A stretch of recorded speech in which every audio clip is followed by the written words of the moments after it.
September review for the good evening, and welcome to the September review for the FFUK Mini League. Coming to you live from the wilds of West Watford, just a stone's throw from the Vicarage Road Stadium, which is lovely. Do you want to say that again, or no, that's fine. You're happy with that? Yeah. Welcome everyone to the FFUK. What are we going to call it this week? This month? This video? I think we just have. This is our review of what would be the month of September, but after some very exciting action over the last couple of weeks, we're some way into October. 1 week. So we're going to call it the FFUK review. Thank you for that. Thank you for repeating what I just said. Right. Okay. So first up, let's review the month. In terms of the individual game week reviews, we're not going to go over them again because they all feature on the blog, which by now we hope you visit regularly as you visit Google. You know, that kind of thing. Yeah. So all the game week reviews are up there. Have a read through. See if you're mentioned. There's all sorts of exciting happenings week to week, and the blog is the place to go. Check out what's happened, whether you've caught our eye, as it were, in your own team's performance, and specific players, i.e. Jermaine Lens or as it may be. Don't just name random players, Pete, that's fine. Well, he had a good week once. He did. I had him then, actually. That's good. Yeah. Okay, so in terms of the best game week score, you should by now realise that you need to claim that yourself via the blog or via email or WhatsApp or whatever. Any way you want to claim it. That's and fine. no one yet has claimed it. So no, I think my 58 points is still on there at the moment, which has obviously been beaten several times. By me. Now Pete got 100 points last week, which we'll come on to. Last game week. So Pete's going to put that on up there as the best game week score at the moment. But we know by now that there are several scores that have beaten that 100. Was it Nick Wilkins is actually should be winning the prize if he claims it with 114 points last week, which was pretty spectacular. But we'll come on to all of that. In terms of the sorry. Sorry, if I could just clarify why you need to claim the game week prize. It's because me and Chris basically can't be relied upon to check the highest game week score every week. No, there are anomalies, and so we need you to tell us that you have got the best game week score or you have got a great game week score. Yeah. We don't even care if it's the best, but at least make the effort to tell us. Yeah. Then we'll verify it, and then it will go on the blog on the best game week tab, and it's all there for everyone to see, and we go from there really. But if Nick Wilkins wants to do his, anyone else, he will take some beating. 114 points this season. Matt Cox got 113 points as well, so I would suggest that he would drop us an email as well. It's very easy to look at the league to see who's got the best monthly scores. But to go at the end of the season to go through who's got the best game week score, that means we need to look through the entire league for 38 weeks, and it's not happening basically. No. You need to tell us. You need to be proud of your great score, like I am of my 100 last game week. How did you do? 85, but 85. All right. I'm consistent. I don't have the peaks and troughs like you do. You need to tell us. Basically, and please do. I think that gets the message across, Pete. So, thank you. We've pointed it out to you. Claim your it's like Blue scores. Peter. It is, without the sticky back plastic. Okay, so in terms of the September overall monthly winner, the person who's now top of the league, James Page Chatton, won that with 170 points for September. Fair play. Followed by Paul Baker with 169 points. So we've added those two scores to the game week tab. The monthly tab. We'll obviously manage that and verify those. That's fine. And every month we'll put the top two scores up, and then at the end of the season, the top two, I think it is, get a prize. The top two for different months. Yeah. So obviously, Paul Baker will not win for this month. He has to win a different month. Okay. So that's that's our kind of very, very simple, quick review of what's happened. But let's look at the FFUK League in a bit more detail, shall we? Yes. Now, I think it's obviously been pretty much a pivotal week, really, the last game week, with Aguero running, well, just going crazy, really. It was 5 goals. amazing weekend, an amazing day on the Saturday for the, well, at least for what the do they call it Aguero. at the Olympics when that's Saturday? Super Saturday. I think we'll call it that, Super Saturday. The Aguero owners and the Aguero captainers. Yeah. 5 goals, 20 minutes. Fantasy heaven for anyone who owned him, but a lot of people owned him, so it became a case of who captained him. Now, well, I don't know if you have the stats. Do you don't have the stats to hand of how many people captained him? Do you? No, I don't. No. They were in the previous game week review. They are. So if you check out the game week review, you can actually check that out. It was more than that. It was about. Because a lot of people, it was a pivotal week. A lot of people captained KDB that weekend and other players. Which wasn't too bad. What really did well that weekend was captaining Aguero or one other, and having KDB, having Payet, having Vardy, having Ayew, which sent the scores explosive. I mean, although the really good scores, they relied on some points from defence. I think Butland got a clean sheet. Didn't the goalkeeper get an assist as well? Or was that in the week? That was the week before. That was Butland again. But the teams like Nick Wilkins, who got 114, was from having Sanchez, of course, scored 2 goals on Sunday, which was just bliss. But the really good scores, Sanchez and Aguero, if you hadn't guessed, the really good scores were about the full 11. Basically, because I got about 2 points from my goalkeeper and defenders that week. So it's a squad game. It's all about balance. It's all about balance. And we'll get back to the squad game thing. We will. So in terms of the FFUK League, what we're going to do is just have a look at a couple of teams a little bit more closely. Obviously, James Pedant, we need to mention, he's now top of the league. He's had a really good last few weeks. In particular, well, he has. Since he wildcarded if not game week 6. If not the season, he's been solid. He's been solid. Now, he's obviously given up on the Telegraph fantasy football. He's concentrating on this which is a good idea. Which is a good thing. Now, he wildcarded in game week 6, but he'd had some all right scores before then. But really, then he's gone to another level at that point.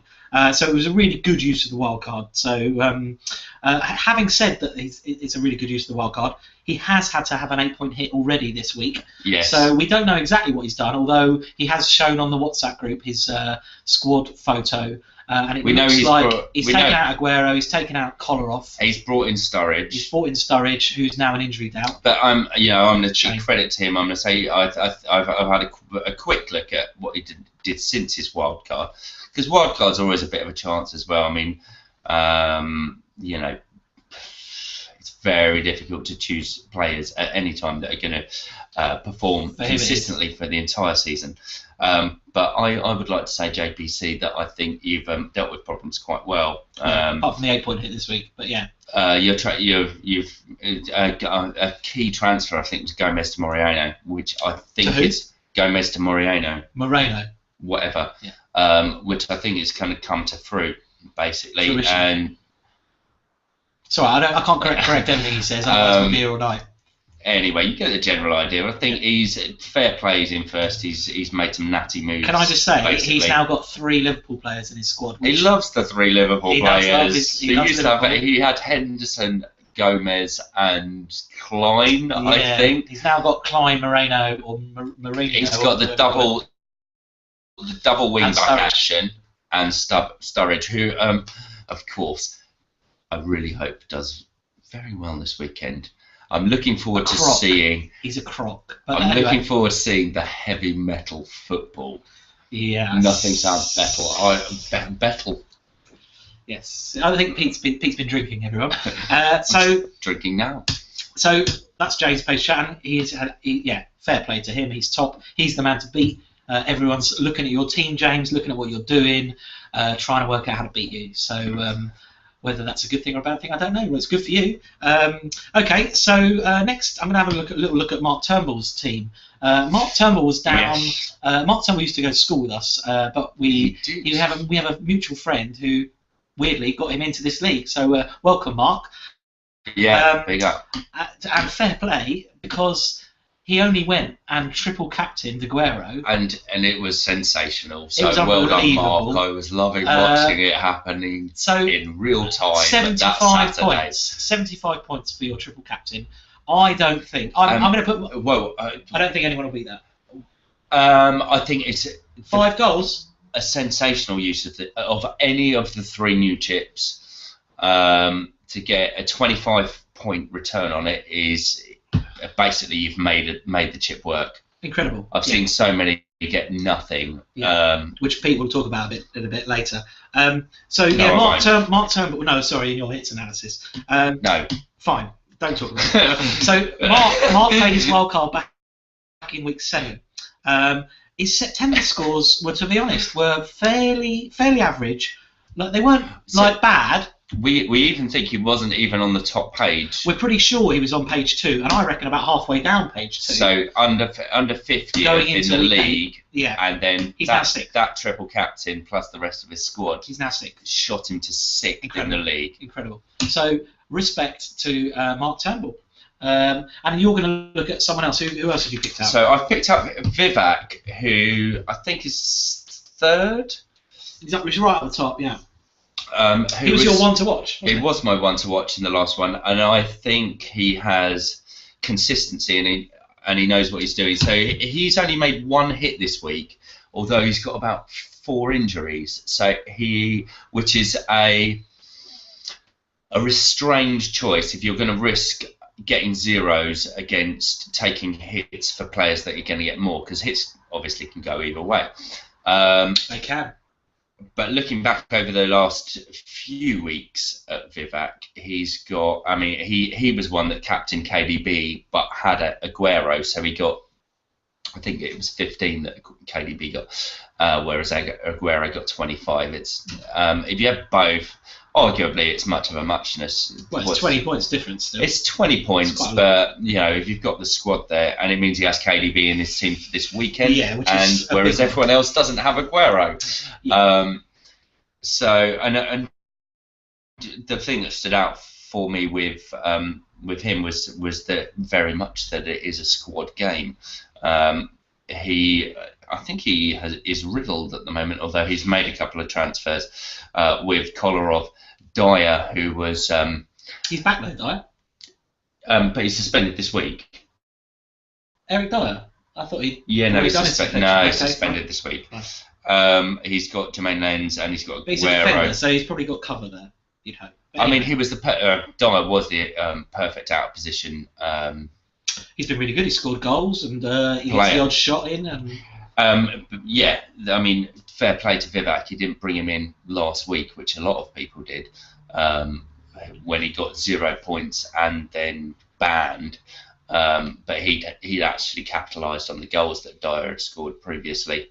Anyway, the point is that he's got a good overall. So you were right that he's one to watch. You picked him out. Well, he's right still up there in the league. So he's another one that keen fantasy football managers, you tend to look at the top of the league, look at some of the teams, who they've got in their team, and it helps you obviously pick out players that might be. Because there are players you don't think of, yeah. Well, or you think, God, that team doesn't look that good, sometimes, and you think, my team looks better. But actually, you'll be doing that when you look at my team on Monday. Well, with all your hits, but let's save that conversation. Okay, next up, Pete's going to talk about the cup, because we're actually already into the cup, aren't we? We're already into the cup. So that first game week, for those non-Aguero owners, unfortunately, that first game week was the first game week of the cup seedings. We're looking for players 1 to 96 in the calendar or in the game week month of October to decide.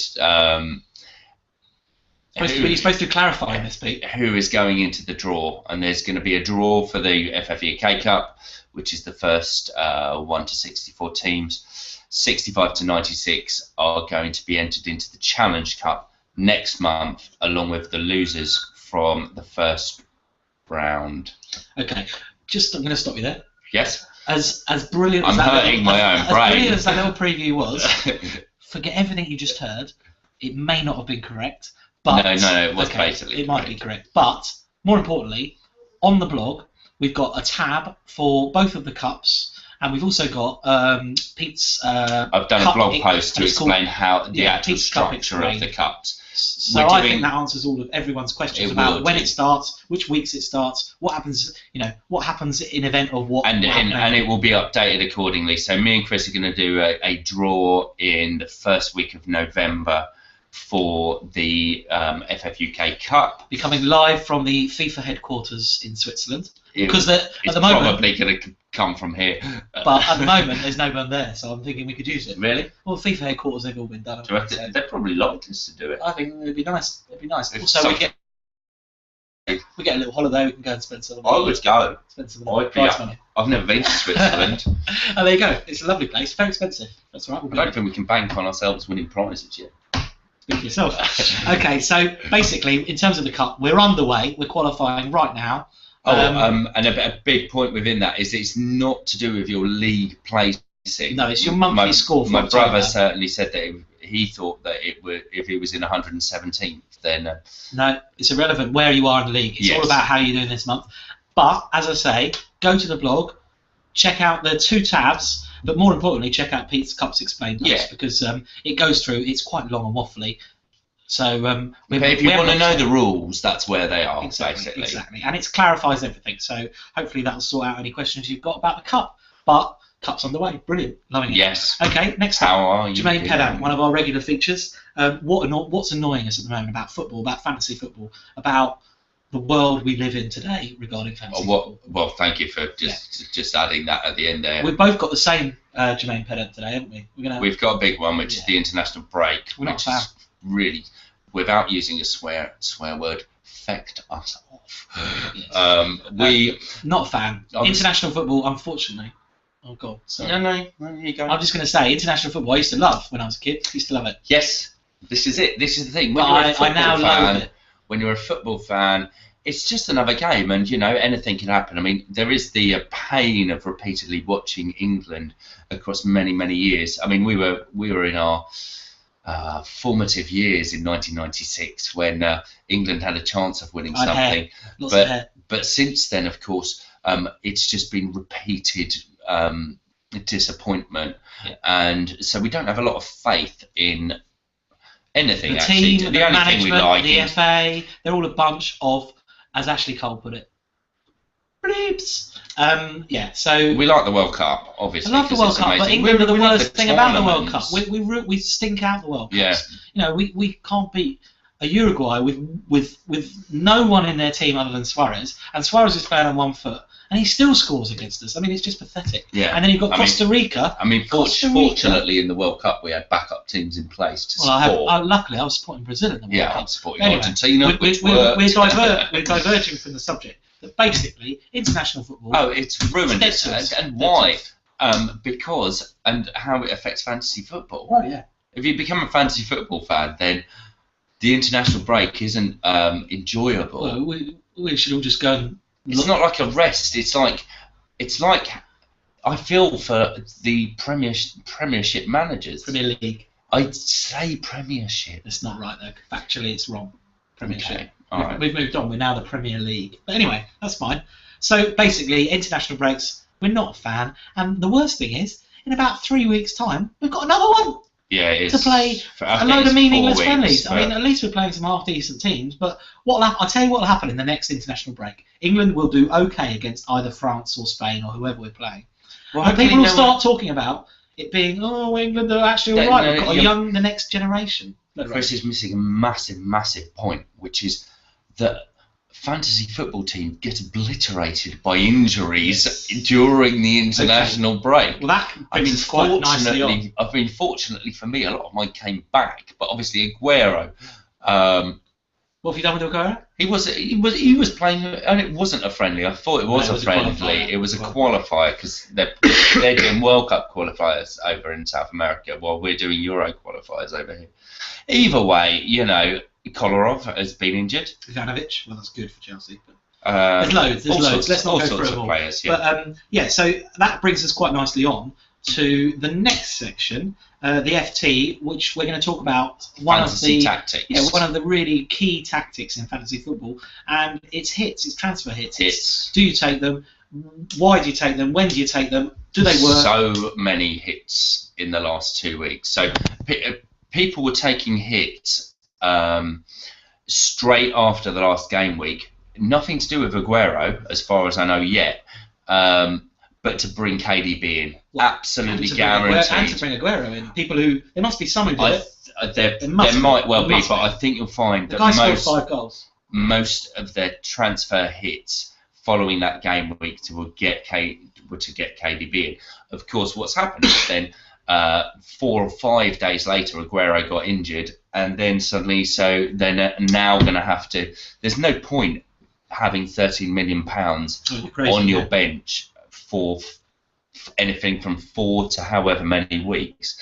So everyone that did that is now having to take another hit. So there's been a phenomenal amount of hits. So I counted the hits last month. Last game week 8, and there were 31 hits in the whole league. Yes, by 27 players. Right. So if we took that as a percentage, that's 25%-ish, is it? Less than 25%, isn't it? It's about 25. Let's call it 25%. Yeah. Okay. This week? This week, 70 hits. So that's like 60%, 65%. Yes, it's over half. The interesting thing is that most of those hits are not being taken by the struggling players. No. They're all being taken in the top 50. So I did a quick calculation. So of the 70 hits taken up to the time of recording, which is 8:30 on Friday night, 43 of those hits. Out of how many? Sorry. 70. It was 70. So 42 67, out of 70. Yeah. You get the general gist. 43 out of 70 were from the top 50. Wow. 21 of those were from the top 20. Wow.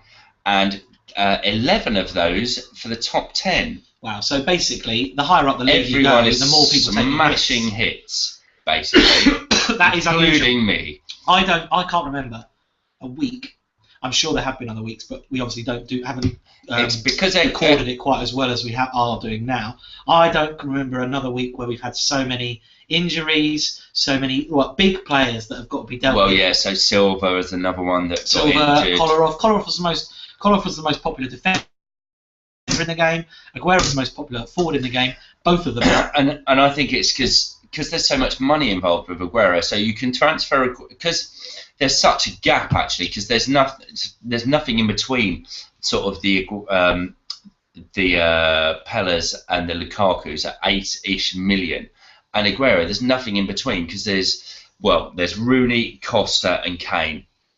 None of which they're all still 10-ish. Yeah, that's still 3 million less, isn't it? Sturridge. Yeah. Either way, even if you bring Sturridge in, well, he's a crock. Yeah. You're going to get 2 million, and you're going to just leave that in your bank. Well, you're not though, are you? You're going to upgrade somewhere else. Exactly. So basically, from last week to this week, there's going to be a lot of changes in the makeup of people's teams. And also, I think going forward, some of these hits, some people who've taken 8 or 12 points, like yourself, it's not going to pay off necessarily. Absolutely. Now, absolutely. And within that, so the last game week, there were 34 teams. So out of the Aguero captain owners, or Aguero owners, 34 teams had green arrows. They went up in the league. One team, for some strange reason, stayed in exactly the same place in the top 50, and 15 all went down. This week, I'm not sure what that means, but yeah, okay. Well, it's saying that massive percentage of people all went up in the league. I expect to see lots of up and down, if not 25-25. But actually, when you look at the league table, I mean, we probably should have covered this before, but when you look at the league table, I mean, someone like Neil Stewart, who last season's winner, watch out for him, is only 30 points behind me. And he's not about in it. 30 places behind and he is someone that is very, very quietly creeping up the table, and that's what... Check out his team, people. Check out his team. Because he's that's in the what veterans do basically, because he'll be bringing in players. But he's taking hits. I can't see. He is taking hits, which is unusual. I'm surprised. He didn't take a single hit last season, and he took a hit last week. But he has to now, because he's almost up against it at the moment. So he's thinking. But with the Aguero thing, it's if you've got a player that's out for 6 weeks and he's worth 13 million. And it's going to cost you -4 to get a playing player. So say Pella comes on tomorrow and scores and doesn't score at all. That's still he'll still get 2 points. Okay. So it's worth a -2 hit rather than a -4. So, in summary, really, Pete's going to do a bit of a hits. I'm doing a bit of analysis of this, which he's got some spreadsheets. I love the He's not got anything else to do at the moment, so he's going to spend most of his evenings at the moment looking at spreadsheets and writing some sort of hits analysis. Now, I'm going to sort of preempt that a little bit because we've been talking about it. Are they a good thing or not? Just a yes or no, really. I don't think they are, no, and I think it will. I think over. Well, no, you're going to explain why in your analysis. So I'm going to take it. I'm going to take it across a number of weeks. The thing is, there's a massive difference between taking hits to deal with injuries and taking hits to just change basically. So it's taking KDB in for Toure, assuming he's injured, and say if you've done it this week. I'm waiting to see whether that was a good or a bad move, So at some point in the next couple of weeks, there'll be an article on the blog. Yeah. Check it out, have a read, let us know what you think. Okay, so that's the transfer hits. Next up, shout-outs. Shout-outs. Well, I've got one very special one. Okay. So I'll let you go for it. So I need to make a shout-out to the love of my life, Sarah. Hold on a minute, she's not in the league. Yeah, I know, but please. Because she'll probably watch. Keep it brief. She's probably one of our few watchers. Sarah, I love you. I know she's my wife to be. That's enough. In Australia, and I love you very much. Yeah. Probably shouldn't be going out every night getting smashed up. But anyway, I'm not doing that. Right. Okay. No more shout-outs for people who aren't in the league unless it's David Bowie. Okay. Right. Okay. So fair enough. Actually, we wanted to give a shout-out to Darren Ellis, who is Ellis. That's his name, isn't it? No, it's Darren Russell. Sorry, Darren Russell. There's another Darren Ellis in another league. Darren Russell. Daz, as we love you. We like to call him. He is one of the founder members of the WhatsApp group. He was in there right at the beginning. He was. And you make our day. He's just had a baby. He's just had a baby. He's had a baby, so congratulations. Yeah, congratulations, Daz. Do we know the name of the baby? Well, middle name's Stephen. Steve. Well, basically, baby Steve. Okay. Congratulations for your baby Steve. I've suggested some names for the proper name. Sergio. Yes. Sergio would be great. Jamie. Someone else said Wayne. Was that after Jamie? Vardy. I thought you were thinking Carragher. Jose. Go with Jose, something a little bit tropical. Nice. Yes. Like that. Anyway, you totally. Let us know when you know. But the best thing that Daz does is every single day. Sorry, I'm not supposed to swear. Every single day. You're a ruddy legend. At the crack of dawn, he provides transfer prices and rises. And ironically, Duncan did actually say, we hope we're not going to start getting these updates at 2 a.m. now that you've got a newborn baby. And he carried on and he did that. And I'm thinking, he's there, he's got a baby here with a bottle, and he's got his phone here, his laptop there, he's studying, he's telling us all who's gone up so that we don't have to pour through the information. It's fantastic. It's great. I mean, it's the first thing I check when I wake up in the morning is what were the updates from Daz. Daz, massive respect for your updates from the throne. We love them. Make sure you keep doing them. And obviously, anyone who wants to get involved, give us your mobile number and you can. Yes, please. Let you join the group. Join the WhatsApp group. So also a bit of a shout out to all the other WhatsApp regulars. Yeah. Okay. Yeah. So everyone on the WhatsApp groups, it's great that everyone's we love the WhatsApp group. Lots of comments, lots of questions, lots of questionable questions. It's made so on the Saturday, for example. I mean, some people get annoyed with it because it just goes beep beep constantly. You can turn the notifications off. On that Saturday with Aguero's 5 goals, that group was just constant, and it was for me it was just so much fun. It's a community. In his element or out of his element. I can't work out which one. But I have to say something of a note of caution. There has been some mention of people leaving the group, which people will do because they for their own reasons. Yeah, mainly I think because of the number of messages on there. But as I say, you can turn notifications off, so that isn't an issue in itself. Now, at the start of the season, when actually I'll say his name, when Neil Stewart left, because we would have liked to have Neil Stewart in the group. I'll try and get him back.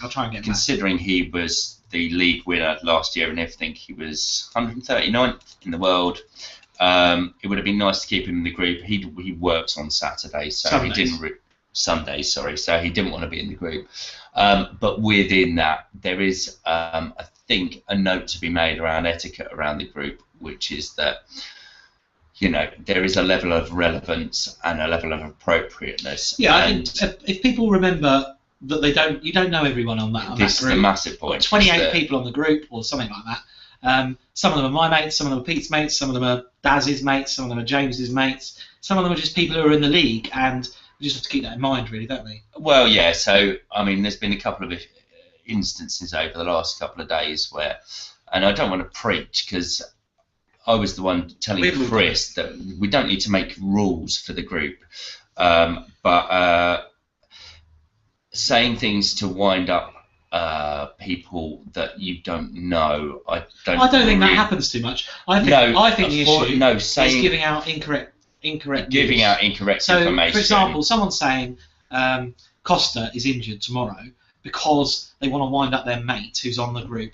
Now, that's fine if you want to wind him up, do it separately. But if you go and say Costa's injured and someone's brought him in and ends up taking him out on your say-so because of what you've written, I think that's really unfair. And we've seen it on Fantasy Football Scout, interestingly, because obviously they were like it was interesting how Fantasy Football Scout started, and the comment system on it was a massive thing. And one of the things where it really blew up was someone came onto Fantasy Football Scout, gave an incorrect Liverpool team lineup like an hour before the game, a Liverpool game, and off the back of that, some people ended up taking out players. Now, that's just not fair, it's not right, we can't allow that. So it's not so much an issue in our little group because there's only 20 of us. We're all mates, and we love it. Mates, and it's really good. But just be careful, really. Yeah, just don't take the what's the proverbial.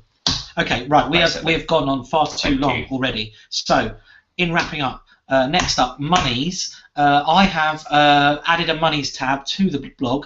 Go and check that out. It's confirmed now, all the prize money for 116 teams. We lost 4 non-payers. I've sent the boys round, kneecapped all 4 of them. So if you go to the blog, you'll see that there's tabs all across the top of the screen, prize money, manager of the month, the cuts, everything is itemised there for you. It's really easy to look at. It's a website. Go and have a look at it, see what you think, have a little read, let us know. If you want to know anything, email us. Yep. We're here. Talk to us. So the confirmed money, the prize money, I've now taken all the money off all the agents. It's safely in FIFA's Swiss bank account, so I can't see what could possibly go wrong with it. But me and Peter are off to the Caribbean. When is it? A couple of weeks, isn't it? Have we profited on that money we've put in? No, we spent it all. Oh, shit. No, it's all safely in an account, ready for the end of the season. Okay. And we are so excited. Finally, let's talk about next time, because next time we're going to have there's a lot happening. There's a lot happening in the next month. Obviously, the cup qualifying, and off the back of that, we're going to do a cup draw video. Cup draw. We're going to also do an October review. Yes. We're also going to do a Halloween special fantasy horror stories, which will be in the October review. It will, yeah. So if you've got any horror stories about your fantasy team, just let us know. Duncan Hannigan has already every week's a horror story for you. Duncan Hannigan's given me a couple. Oh. You go on. No, we haven't got time. I might make a final point. Okay, fine. So and also keep checking back on the blog, really, because we've also got a new feature on the blog, which is a musical feature. Every week we want to put up a song that kind of reflects the week that has just passed or the week ahead in terms of fantasy football. So this week with all the injuries, we went for a Queen song. I don't know if you can imagine which one it was, but check out the blog and find out. It's a cracker. So I'm done. Are you done? Nope. I just wanted to very quickly mention the divide between myself and Chris in the league, which has now been reduced to just a single point, wedged between us like a... In between us? Yes. Yeah. Like a... like the filling in my sandwich? Like a sandwich filling. Yes. Paul Baker. Paul Baker. Who's doing it very, very well in the league as well. People below you and me on top of you. How does that feel? And good luck for the next week to you, Paul, but not to you, Chris. I don't need luck. I've got balance and lots of. So anyway, I've done some calculations, and no. I've done some calculations, and over the last 5 game weeks, I have scored 6 more points than Chris. So he's taken an 8-point hit already, and he's going to take another one. So forget about that, and we look forward to seeing you next month. Bye. Very much. Bye.